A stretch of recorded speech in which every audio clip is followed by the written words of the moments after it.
কালিৰ দিনটো ভাৰতৰ ৰাজনৈতিক ইতিহাসৰ এটা অতিকৈ উল্লেখনীয় তথা গুৰুত্বপূৰ্ণ ঐতিহাসিক দিন হিচাপে বিবেচিত হৈছে আৰু যি মহিলাৰ আসন সংৰক্ষণ 33% আসন সংৰক্ষণৰ যিখন বিধেয়ক উত্থাপন হৈছিল সেইখন নাকচ হ'ল কিয়নো যি 2/3 ভোট লাভ কৰিব লাগিছিল শাসকীয় পক্ষই সেয়া লাভ নকৰিলে আৰু 298টা ভোট সপক্ষে ভোটদান হোৱাৰ বিপৰীতে 230টা ভোট সেই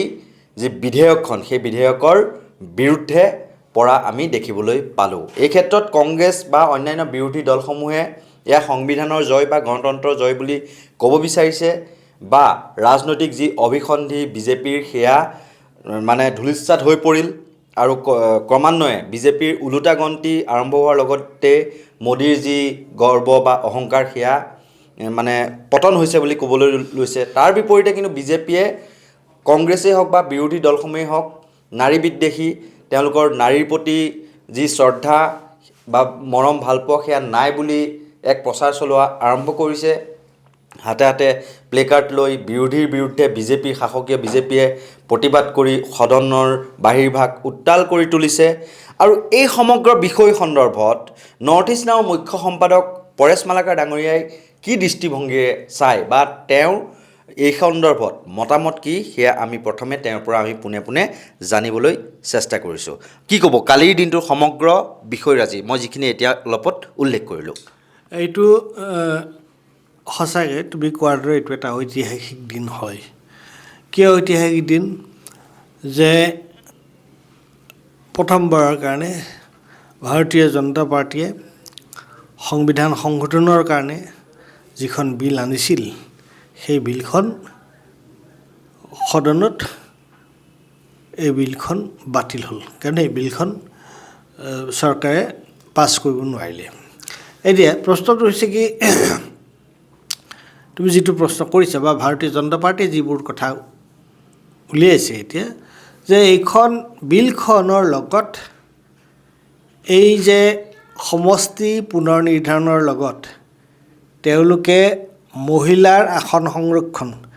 33% মহিলাৰ আসন সংৰক্ষণৰ কথাটো কিয় লগাই দিব লগা হ'ল? তেওঁলোকৰ আজি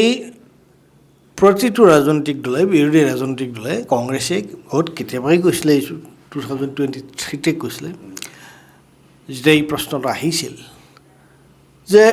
মহিলাৰ আসন সংৰক্ষণ কৰাক লৈ পেলাই কাৰো কোনো দ্বিমত নাই। দ্বিমতটো ক'ত? যে তোমালোকে যদি মহিলাৰ আসন সংৰক্ষণ কৰিব বিচাৰিছা এতিয়া লোকসভাৰ যি আসন সেইটো কিমান 543 তেনেহ'লে 543 এতিয়া বৰ্তমানৰ যি আসন তাৰ 33% আসন তোমালোকে মহিলাৰ কাৰণে সংৰক্ষিত নকৰা কিয়? চবে সেই কথাটো কৈছে তোমালোকে কি কাৰণে ডিলিমিটেশ্যনৰ যে এইটো 543ৰ পৰা তোমালোকে 850 কৰিব বিচাৰিছা আৰু 850 কৰি তোমালোকে কৈছে যে তোমালোকে এই যদি 850 কৰিব পৰা যায় সমষ্টি পুনৰ নিৰ্ধাৰণ কৰিব পৰা যায় তেতিয়াহে তোমালোকে মহিলাক 33% আৰক্ষণ দিবা লোকসভাত। তে এইটো কেনেকুৱা ধৰণৰ কথা? মূল প্ৰশ্নটো তাতেই উত্থাপন হৈছে নহয় যে মহিলাৰ আৰক্ষণত কোনেও বিৰোধিতা কৰা নাই কিন্তু বিৰোধিতাটো ক'ৰ পৰা আহিছে? বিৰোধিতাটো আহিছে তেওঁলোকে যে এইটো এটা চৰ্ত সাপেক্ষ বস্তু কৰি পেলালে মহিলাৰ আৰক্ষণৰ কথাটো 33% চৰ্ত সাপেক্ষ। চৰ্তটো কি? চৰ্তটো হৈছে যে লোকসভাৰ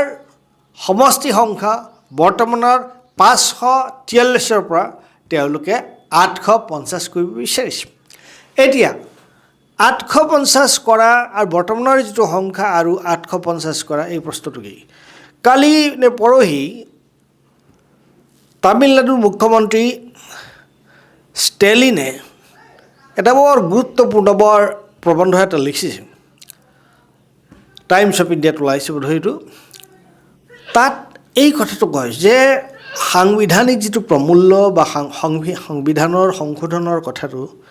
ইমান দৌৰাদৌৰিত কি কাৰণে ইমান দৌৰাদৌৰি কৰিব লাগে? আজি যিবিলাক পশ্চিমবংগত নিৰ্বাচন হৈছে, কেৰেলাত নিৰ্বাচন হৈছে, এইবোৰ নিৰ্বাচনৰ আগে আগে ইমান দৌৰাদৌৰি কিয় মহিলাৰ সংৰক্ষণৰ প্ৰশ্নটো তেওঁ মহিলাৰ সংৰক্ষণৰ কথাটো তোমাৰ তেওঁলোকে এতিয়া এই ধৰণ যদি 850লৈ বৃদ্ধি কৰে বা এইটো যদি কালি একচেপ্টেড হ'লহেঁতেন তেতিয়াহ'লে এইটো বৰ ডাঙৰ বিপৰ্যয় হ'লহেঁতেন ডাঙৰ বিপৰ্যয় কি যে এই গোটেই যিটো পৰিকল্পনা এই পৰিকল্পনাটো হৈছে এইটো যে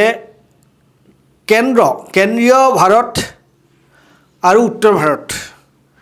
তাৰ যিবোৰ প্ৰদেশ আছে তাৰ যিবোৰ ৰাজ্য আছে উদাহৰণস্বৰূপে ৰাজস্থান মধ্যপ্ৰদেশ বিহাৰ উত্তৰ প্ৰদেশ মহাৰাষ্ট্ৰ গুজৰাট এইবোৰ ৰাজ্যত এইবোৰ ৰাজ্য সম্প্ৰতি কাৰ দখলত আছে এইবোৰ ৰাজ্য দখলত আছে ভাৰতীয় জনতা পাৰ্টীৰ আৰু তেওঁলোকে এইবোৰ ৰাজ্যত যাৰ বেছি সংখ্যাধিক্য আছে তেওঁলোকে চৰকাৰ গঠন কৰিব ইতিমধ্যে উত্তৰ প্ৰদেশত যথেষ্ট উত্তৰ প্ৰদেশ বিহাৰ ইত্যাদি ৰাজ্যত বা মধ্যপ্ৰদেশত MP সংখ্যা বহুত বেছি গতিকে আনহাতে যদিহে কালি এখন বিলখন যদি কালি গৃহীত হ'লহেঁতেন তেতিয়াহ'লে আমাৰ গোটেই যিটো যুক্তৰাষ্ট্ৰীয় যিটো পদ্ধতি সেই গোটেই পদ্ধতিটোৱে ওলট পালট হৈ গ'লহেঁতেন কিয়নো তেতিয়াহ'লে গোটেই মানে কেৱল উত্তৰ ভাৰত আৰু কেন্দ্ৰ ভাৰতৰ দখলত ভাৰতৰ সংসদ তেওঁলোকৰ দখলত থাকিলেহেঁতেন আৰু তেওঁলোকে আমি দেখিছোঁৱেই যোৱা সময়ছোৱাত কেনেকুৱা ধৰণে কাম কৰি আছে গতিকে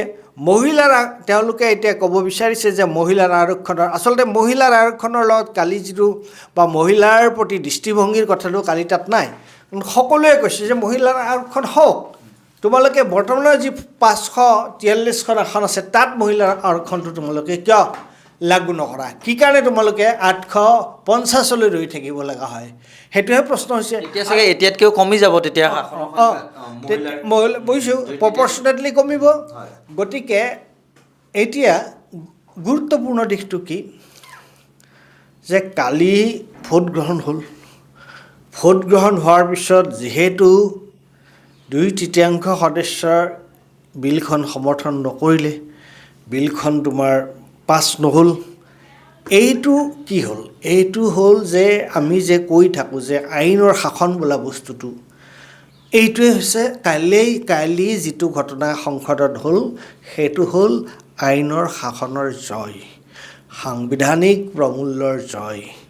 সাংবিধানিক যি মতাদৰ্শ সাংবিধানিক যি আদৰ্শ তাৰ জয় কালি ওম বিৰলাই এই কথাটো ক'ব নোৱাৰিলে যে নাই বিলখন পাছ হ'ল কি কাৰণে যে তাত 2/3 সদস্যই ইয়াত মঞ্জুৰি নিদিলে গতিকে বিজেপিয়ে যিমানেই যি নকওক কিয় এই কালিৰ বিলখন প্ৰতিহত কৰাটো বিৰোধীয়ে যে প্ৰতিহত কৰিব পাৰিলে এইটো বিৰোধীৰ কাৰণে এটা বৰ ডাঙৰ মই ক'ম যে ঐতিহাসিক এটা দিন তেওঁলোকৰ কাৰণে আৰু বিৰোধীৰ কাৰণে এইটো এটা বৰ ডাঙৰ জয় আৰু বিজেপিৰ কাৰণে এইটো এটা পৰাজয় আৰু তেওঁলোকে কায়দা কৰি বুদ্ধি কৰি তেওঁলোকে চক্ৰান্ত কৰি মহিলাৰ প্ৰশ্নটো আনিছিলে এনেও তেওঁলোকে এতিয়া কি কৰি আছে তেওঁলোক হৈছে এটা সাংঘাতিক ধৰণে এটা পিতৃতন্ত্ৰত বিশ্বাসী এটা দল তেওঁলোকে সঁচা অৰ্থত মহিলাৰ প্ৰতি তেওঁলোকৰ সন্মান নাই আমি দেখিছোঁৱে যে ধৰ্ষণকাৰীসকল যেতিয়া কোৰ্টৰ পৰা যেতিয়া ধৰ্ষণকাৰীসকল ওলাই আহে তেতিয়া তেওঁলোকক মালা পিন্ধায় আৰু তেনেকুৱা ভালেকেইটা কথা ইয়াত যোৱা সময়ছোৱাত আমি দেখিছোঁ গুজৰাটৰ বিলকিছ বানুৰ তাকে বিলকিছ বানুৰ তেনেকুৱা বহুত আছে গুজৰাটৰ বিলকিছ বানু আছে উত্তৰ প্ৰদেশৰ তোমাৰ য'ত এই ধৰ্ষণৰ ঘটনা হৈছিল সেই কথা আছে গতিকে তেওঁলোকে এটা চক্ৰান্ত কৰিব বিচাৰিছিলে এই মহিলাৰ প্ৰশ্নটো লৈ আহি তাত তেওঁলোক ব্যৰ্থ হ'ল আৰু কালি বিৰোধী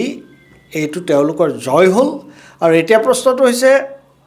এইটো সাধাৰণ এটা এমেণ্ডমেণ্ট যিকোনো এখন বিল আনিলে তেওঁলোকে তাত সেইখন বিল তেওঁলোকৰ সংখ্যাধিক্য আছে তেওঁলোকে লৈ যাব পাৰে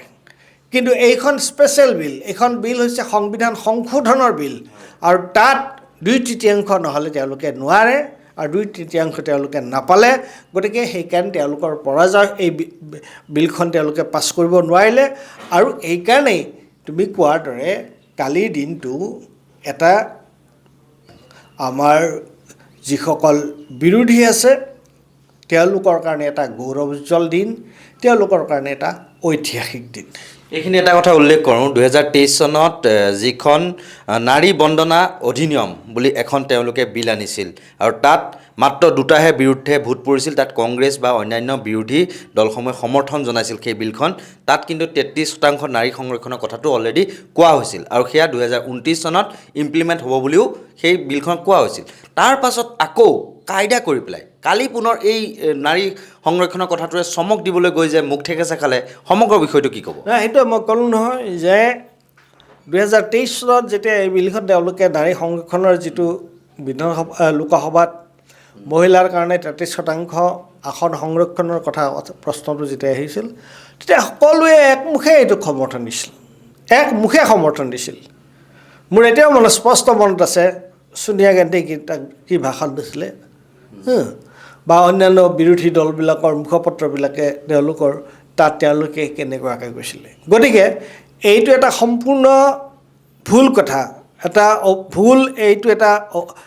এটা অত্যন্ত ভিত্তিহীন অভিযোগ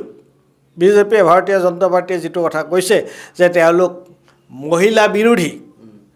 স্ত্ৰী বিৰোধী সেইটো নহয় কিয়নো 2023 চনত তেওঁলোকে সকলোৱে এই বিলখনৰ সমৰ্থনত 33% আসন মহিলাৰ কাৰণে সংসদত সংৰক্ষণৰ কৰাৰ যিটো প্ৰশ্ন আছিল তাত সকলোৱে সমৰ্থন দি থৈছে আৰু লগতে এই কথাটো আমি নাচাওঁতে যে এতিয়া ভাৰতীয় জনতা পাৰ্টীৰ কেইগৰাকী তোমাৰ মহিলা সাংসদ আছে কেইগৰাকী আছে এতিয়া তোমাৰ আমাৰ গুৱাহাটী অসমত যে নিৰ্বাচন হৈছে তেওঁলোকৰ কেইগৰাকী সাংসদ আছে কেইগৰাকী MLA তেওঁলোকৰ প্ৰাৰ্থী আছে মহিলা প্ৰাৰ্থী কেইগৰাকী আছে 5-6 গৰাকী নাই ক'ত 5-6 গৰাকী আছে তোমাৰ ক'ত এইটো মই জানো এগৰাকী এই ডিফুত এগৰাকী আৰু ক'ত আছে আৰুতো মোৰ চকুতে নপৰে আৰু আছে নেকি তেওঁলোকৰ ক'ৰবাত গতিকে তোমালোকে ইমান মহিলাৰ কথা কোৱা এতিয়া 126খন আসনৰ ভিতৰত তোমালোকে কেইগৰাকী মহিলা উঠাইছা তাৰ বিপৰীতে বিৰোধীয়ে অসমত কিমান গৰাকী মহিলা উঠাইছে বহুত গৰাকী কুংকি চৌধুৰী মীলা বৰঠাকুৰ বিদিশা নেওগ জ্ঞানশ্ৰী বৰা সাগৰিকা বৰা গতিকে তোমাৰ তেওঁলোকৰ যথেষ্ট পল্লৱী গগৈ গতিকে ভাৰতীয় জনতা পাৰ্টীটোৱে তেওঁলোকৰ বহুত বেছি তেওঁলোকে সকলো কথা কেৱল মুখত কয় তেওঁলোকৰ আচলতে প্ৰতিশ্ৰুতিবোৰো ভুৱা আৰু তেওঁলোকৰ এই প্ৰস্তাৱবোৰো ভুৱা গতিকে সেইটো আমি অসমৰ ক্ষেত্ৰতে আমি প্ৰমাণ পাই গ'লোঁ নহয় নিশ্চয়কৈ এইখিনিতে আৰু এটা কথা ক'ব লাগিব যে 7:31 ভোটদান হ'ল 15 মিনিটতে কেনেদৰে বেনাৰ পোষ্টাৰ ছপাই পেলাই গোটেই মহিলা সাংসদসকলে প্ৰতিবাদ কৰিব পাৰিলে গোটেই বিৰোধীক গালি পৰা বেনাৰ পোষ্টাৰ এইটো এক নাটকীয় বা আগতীয়াকৈ তেনেকুৱা তেওঁলোকৰ কাৰসাজি হ'ব পাৰে নে কি ক'ব তেওঁলোকে জানে এইটো তেওঁলোকে অতি স্পষ্টভাৱে জানে যে ডিলিমিটেশ্যনৰ বিৰোধীয়ে ডিলিমিটেশ্যনৰ সমষ্টি লোকসভাৰ সমষ্টি পুনৰ নিৰ্ধাৰণৰ তেওঁলোকে বিৰোধিতা কৰিছে আৰু তেওঁলোকে এইটোও জানে যে ৰাজ্যসভা আৰু লোকসভা লগ লাগি যিমান সাংসদ আছে তাত তেওঁলোকে 2/3 সাংসদ নাই নিশ্চিত তেওঁলোকৰ কথাটো হৈছে এইটো যে ৱেষ্ট বেংগল নিৰ্বাচনৰ আগে আগে কেৰালাত নিৰ্বাচন হৈ গ'ল নেকি হোৱা নাই বোধহয় নাই হোৱা কেৰালা আৰু পশ্চিমবংগৰ যে নিৰ্বাচন আছে সেই নিৰ্বাচনৰ আগে আগে তেওঁলোকেতো আৰু ইণ্টাৰেষ্টিং কথা এই দুয়োখন ৰাজ্যতে কেৰালাত চৰকাৰ আছে বামপন্থীসকলৰ পশ্চিমবংগত চৰকাৰ আছে তৃণমূল কংগ্ৰেছৰ গতিকে তেওঁলোকে মহিলাক পইচা দিয়া কাৰবাৰটো তাত কৰিব পৰা নাই বুজা নাই গতিকে মহিলাক পইচা দিয়া কাৰবাৰটো তাত যিহেতু কৰিব পৰা নাই, তেওঁলোকে ভাবিছিলে আমি এটা এই বিলখনৰ অজুহাত লওঁ, আমি কওঁ, আৰু সেইকাৰণে তেওঁলোকে জানে যে তেওঁলোকে এই বিলখন পাছ নহয়, সেইকাৰণে তেওঁলোকে এইবোৰতো পূৰা প্ৰস্তুত কৰি থৈছিলে। কাৰণ বিজেপিৰ গোটেই কথাটো কিহৰ ওপৰত? গোটেই কথাটো প্ৰচাৰৰ ওপৰত নহয় জানো, নিৰ্বাচন কেন্দ্ৰিক প্ৰচাৰ। গতিকে সেইকাৰণে তেওঁলোকে প্ৰস্তুত কৰি থৈ দিছিলে। আৰু যেতিয়াই দেখা গ'ল যে তেওঁলোকৰ বিলখন তেওঁলোকৰ সপক্ষে নগ'ল ৰায়টো, গতিকে তেওঁলোকে নাটকবাজি আৰম্ভ কৰি দিলে। মানে সমগ্ৰ ভাৰততে হিন্দী বলৰ এটা প্ৰভাৱ, আৰু দক্ষিণৰ যিহেতু বিজেপিৰ শক্তি নাই, সেই যিসমূহ বামপন্থী দল তেওঁলোকক ধ্বংস কৰাৰো এক কুচকাৱাজ আছিল নেকি? নাই, এইটো তোমাৰ চোৱা, মই কৈছোঁৱেই যে তেওঁলোকৰ প্ৰশ্নটো হৈছে যে তেওঁলোকে আজি 2024 নিৰ্বাচনত তেওঁলোকৰ শ্লোগান আছিল ইছ বাৰ 400 পাৰ, আৰু তেওঁলোকে 400 বাদ দিয়া 240ত তেওঁলোক সীমাবদ্ধ হৈ থাকিলে। গতিকে তেওঁলোকে সদায় তেনেকুৱা ধৰণৰ বক্ৰপথে অৱলম্বন কৰি আহিছে। আৰু এই গোটেই ডিলিমিটেশ্যন প্ৰক্ৰিয়াটোৰ মূল উদ্দেশ্যটোৱে হৈছে, মই আগতেই যিটো কথা ক'লোঁ, উত্তৰ ভাৰত আৰু কেন্দ্ৰীয় ভাৰতৰ আধিপত্যটো যাতে থাকে, আৰু উত্তৰ ভাৰত আৰু কেন্দ্ৰীয় ভাৰতৰ আধিপত্য থাকিলে তাতেই যিহেতু বিজেপিৰ যিটো সমৰ্থনৰ যিটো ভেটি, বিজেপিৰ ছাপোৰ্টৰ মূল বেছটো আছে এইবোৰ ঠাইত। গতিকে এই বিলখন যদি মহিলাৰ আৰক্ষণৰ প্ৰশ্নটো আনি 33% মহিলাৰ আৰক্ষণৰ প্ৰশ্নটো আনি এই বিলখন যদি তেওঁলোকে পাছ কৰাব পাৰিলেহেঁতেন, তেওঁলোকৰ আচল কথাটো আছিল সেইটোৱে, উদ্দেশ্যটো আছিল সেইটোৱে। কিন্তু সফল নহ'ল, আৰু সফল নোহোৱাটো আমাৰ ভাৰতবৰ্ষৰ গণতন্ত্ৰৰ কাৰণে, আৰু বিশেষকৈ যুক্তৰাষ্ট্ৰীয় যিটো পদ্ধতি বা যুক্তৰাষ্ট্ৰীয় যিটো আদৰ্শ, তাৰ কাৰণে এক বিজয় বুলি মই ক'ম। নিশ্চয়কৈ যিহেতু বিজেপিয়ে এতিয়া মানে এক নাটকবাজি কৰিবলৈ আৰম্ভ কৰিছে, কংগ্ৰেছ বা বিৰোধীক মহিলা বিদ্বেষী বুলি ক'বলৈ আৰম্ভ কৰিছে। কিন্তু যদি পৰেশ মালাকাৰ ডাঙৰীয়াই উল্লেখ কৰাৰ লেখীয়াকৈ অসমৰ যদি বিধানসভা নিৰ্বাচনৰ যদি প্ৰেক্ষাপটত চাওঁ, আঙুলি মূৰতো গন্তি কৰিব নালাগে, এগৰাকী বা দুগৰাকী ক'ৰবাত তেওঁলোকে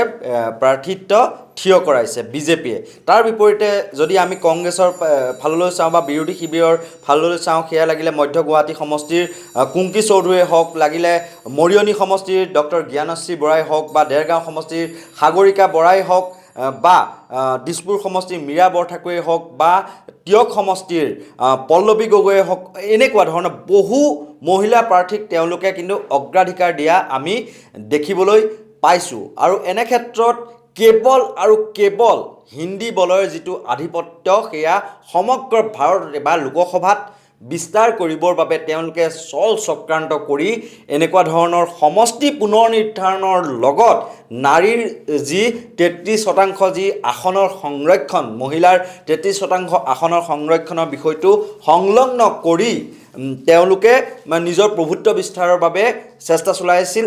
বা ভৱিষ্যতেও যাতে তেওঁলোকৰ ভেটি যাতে সুদৃঢ় হৈ থাকে। কিন্তু সেই যি তেওঁলোকৰ কুটকৌশল বা যি ৰাজনৈতিক অভিসন্ধি, সেয়া কিন্তু বিৰোধীৰ যি সবল বিৰোধীৰ গণতান্ত্ৰিক প্ৰক্ৰিয়াৰ মাজেৰে যি সংবিধান ৰক্ষাৰ যিখন যুঁজ বিৰোধীয়ে কৰিলে, সেই ক্ষেত্ৰত কিন্তু ধূলিসাৎ হৈ পৰিল বিজেপিৰ যি ৰণকৌশল বা ৰাজনৈতিক অভিসন্ধি। ধন্যবাদ।